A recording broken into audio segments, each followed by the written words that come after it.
સમાચાર સુરતથી મળી રહ્યા છે। સુરતના વરાછામાં રેસ્ટોરન્ટ માલિકના આપઘાતના કેસમાં સફળતા મળી છે। મોટો ખુલાસો થયો છે।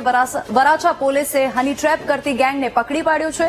ગેંગના 4 આરોપી પોલીસના હાથે પકડાયા।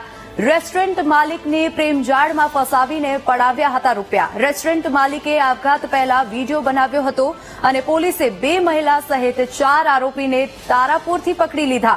વરાછા પોલીસે વધુ તપાસ શરૂ કરી છે।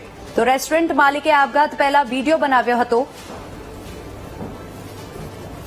વધુ વિગતો સાથે અમારી સાથે સંવાદદાતા ધ્રુવ આપણી સાથે ફોન લાઈન પર જોડાઈ ગયા છે। ધ્રુવ, અત્યારે જે સમાચાર મળી રહ્યા છે, પોલીસને જે સફળતા હાથ લાગી છે વરાછા પોલીસને, તેને લઈને વધુ અપડેટ શું છે? કોણ છે આરોપીઓ? બિલકુલ, સુરતના વરાછા વિસ્તારમાં રેસ્ટોરન્ટ ચલાવનાર રેસ્ટોરન્ટ માલિક જે છે મૂળ કામરેજા પાસોદરામાં રહેતો હતો અને રેસ્ટોરન્ટમાં જ્યારે તે માલિક હતો ત્યારે તેના રેસ્ટોરન્ટમાં એક મહિલાને કામ પર રાખી હતી। તેની સાથે તેને પ્રેમ થયો હતો। જો કે મહિલા પણ પરિણીત હતી અને આ રેસ્ટોરન્ટ માલિક પણ પરિણીત હતો। ત્યારબાદ થોડા દિવસ પહેલા જ આ બંને જણા ત્યાંથી રેસ્ટોરન્ટ પરથી રેસ્ટોરન્ટ બંધ કરીને નાસી ચૂક્યા હતા, ભાગી ગયા હતા। અને જો કે 5 દિવસ બાદ મહિલા જે છે, નૈના નામની જે મહિલા જે છે તે પરત આવી ચૂકી હતી, પરંતુ જે રેસ્ટોરન્ટ માલિક છે તે પરત આવ્યો ન હતો।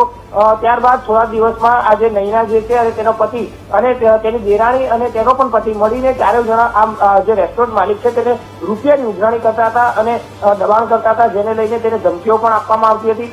આખરે આ જે રેસ્ટોરન્ટનો માલિક જે છે તે કંટાળી ગયો હતો આ લોકોની ધમકીઓથી અને અવારનવાર તેને તેના પરિવારમાં પણ વાત કરી હતી। પરિવારમાં પણ તે પરત નહોતો આવી રહ્યો અને આપઘાત કરી લેવા અંગેનું તે રટણ કર્યા કરતો હતો, જેને લઈને આપઘાત કરતા પહેલા તેને એક વિડીયો પણ બનાવ્યો હતો અને તાપી નદીમાં તેને ઝંપલાવી લીધું હતું। આખરે પોલીસે આ મામલે હની ટ્રેપ અને આત્મહત્યાની દુષ્પ્રેરણાનો ગુનો નોંધીને તપાસ હાથ ધરી છે।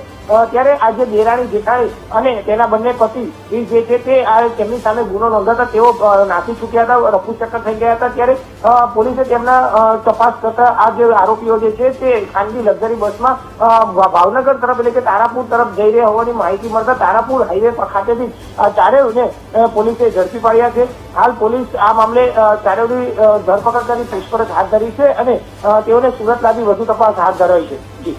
જી ધ્રુવ, આભાર સમગ્ર માહિતી બદલ।